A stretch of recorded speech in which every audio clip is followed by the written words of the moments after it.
ஆண்டவராகிய இயேசு கிறிஸ்துவின் இனிய நாமத்துல இந்த கால வேளையில கூட இந்த வீடியோ மூலமாய் உங்களை சந்திப்பதில் நான் மிகவும் மகிழ்ச்சி அடைகிறேன். இந்த நாள் உங்களுக்கு ஒரு ஆசீர்வாதமான நாளாக இருப்பதாக. நிச்சயமாய் நீங்கள் செய்கிற ஒவ்வொரு வேலைகளில, நீங்கள் எடுக்கிற ஒவ்வொரு திட்டத்துல ஆண்டவர் உங்களோடு கூட இருந்து அவருடைய கிருபையை உங்களை விட்டு விளக்காது இருப்பதாக.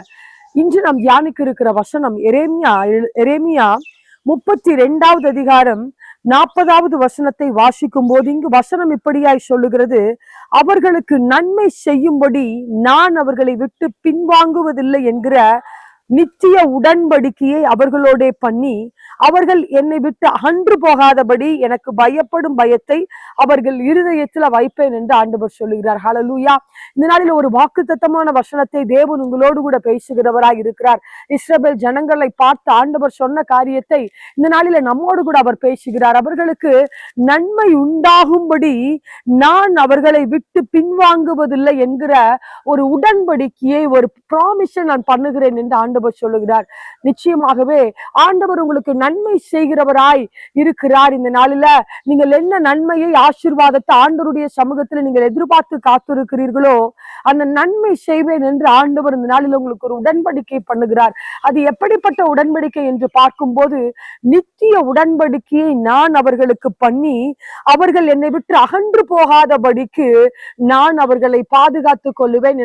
எனக்கு பயப்படும் பயத்தை நான் அவர்கள் உள்ளத்துல வைப்பேன் என்று சொல்லுகிறார். இந்த நாளில உங்களுக்கு நன்மை செய்கிற தேவனாய் உங்களோடு கூட பேசிக் கொண்டிருக்கிறார். நான் நிச்சயமாகவே உன்னை ஆசீர்வதிப்பேன், உனக்கு நன்மை செய்வேன், நீ எதிர்பார்த்திருக்கிற காரியத்துல உனக்கு நன்மை செய்வேன் என்று ஆண்டவர் இந்த நாளில ஒரு உடன்படிக்கை, அந்த உடன்படிக்கை நிச்சயமா இருக்கும்படி அவர் உங்களோடு கூட பண்ணுகிறவராய் இருக்கிறார். ஏன் கலங்குகிறீர்கள்? ஏன் இந்த நாளை குறித்து, இனி வருகிற திட்டங்களை குறித்து, உங்கள் பலவீனத்தை குறித்து நீங்கள் சோர்ந்து போய் இருக்கிறீர்களா? நன்மை செய்கிற தேவன் இந்த கால வேளையில உங்களோடு கூட பேசுகிறவராய் இருக்கிறார். அவர் உங்களுக்கு ஒரு ப்ராமிஸ் பண்ணுகிறார், உடன்படிக்கை பண்ணுகிறார். நான் உனக்கு நன்மை செய்வேன் மகனே, மகளே. இந்த காரியத்துல நீ எதிர்பார்த்திருக்கிற நன்மையை உனக்கு கட்டளையிடுவேன். வேலையில, ஒருவேளை சுகத்துல, ஒருவேளை ஆசீர்வாதத்துல நான் இப்படிப்பட்ட நன்மை இந்த கால வேளையில செய்வேன் என்று சொல்லி உங்களோடு கூட பேசுகிறவராய் இருக்கிறார். அவர் நம்மை விட்டு விலகாதபடிக்கு இருப்பேன் என்று சொல்லுகிறார். இப்படிப்பட்ட ஆசீர்வாதங்கள் ஆண்டவர் உங்களுக்கு இந்த காலை வேளையில செய்வாராக. நீங்கள் கலங்காதீர்கள், சோர்ந்து போகாதீர்கள். எந்த காலத்துல, எந்த காரியத்துல ஆண்டவருடைய சமூகத்துல நீங்க நன்மையை எதிர்பார்த்திருக்கிறீர்களோ அப்படிப்பட்ட நன்மையை செய்ய வல்லவராய் இருக்கிற தேவன் உங்களோடு கூட இந்த காலை வேளை உடன்படிக்கை செய்கிறார். நிச்சயமாகவே அப்படிப்பட்ட உடன்படிக்கை செய்து உங்களை ஆசீர்வதிப்பார், உங்களுக்கு நன்மை செய்வார் என்பதுல எந்தவித சந்தேகமும் இல்லை. ஒரு விஷயாய் கண்களை மூடி ஆண்டவரை பார்த்து நம்ம ஜெபிக்கலாமா? ஆண்டவரை துதிக்கிறோம், உமக்கு நன்றி செலுத்துகிறோம். இந்த நாளில நீங்க கொடுத்த வாக்கு தத்தத்திற்காய் உமக்கு நன்றி செலுத்துகிறோம் அப்பா.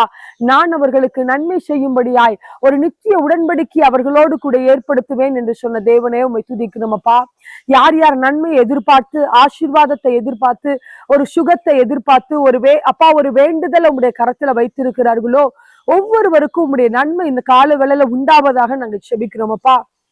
எப்படிப்பட்ட அது நன்மையா இருக்கலாம் ஆண்டவரே. நீங்க செய்வேன் என்று உடன்படிக்கை பண்ணி இருக்கிறீங்களே, நீங்க செய்வேன்னு வாக்கு தத்தமா இந்த நாளில கொடுத்திருக்கிறீரே, அப்படிப்பட்ட வாக்கு தத்தத்தை உங்களுடைய பிள்ளைகளுக்கு நிறைவேற்றுங்க. அப்படிப்பட்ட நன்மை இந்த கால வேளையில உண்டாவதாக நாங்க செபிக்கிறோம் அப்பா. அப்படி செய்து நீங்க அவர்களோடு கூட மகனே, மகளே, நான் இருக்கிறேன் என்று சொல்லுகிறபடியால, நான் உனக்கு துணை செய்வேன் என்று உடன்படிக்கை செய்கிறபடியால் உம்மை துதிக்கிறோம் அப்பா. அப்படியே செய்து இந்த நாளில, இன்னும் வரப்போகிற நாட்களில நீங்க அவர்களை ஆசீர்வதிங்க என்று செபிக்கிறோம். நன்மை செய்யுங்க என்று உம்முடைய சமூகத்துல மன்றாடுகிறோம் அப்பா. அப்படியே நீங்க செய்கிறபடியால் உம்மை துதிக்கிறோம், உமக்கு நன்றி செலுத்துகிறோம் ஆண்டவரே. இயேசுவின் நாமத்துல நாங்கள் எங்கள் ஜெபங்களை ஏறெடுக்கிறோம் எங்கள் நல்ல பிதாவே, ஆமென். நிச்சயமாகவே இந்த காலை வேளையில தேவன் உங்களுக்கு நன்மை செய்ய வல்லவராய் இருக்கிறார். ஆமென்.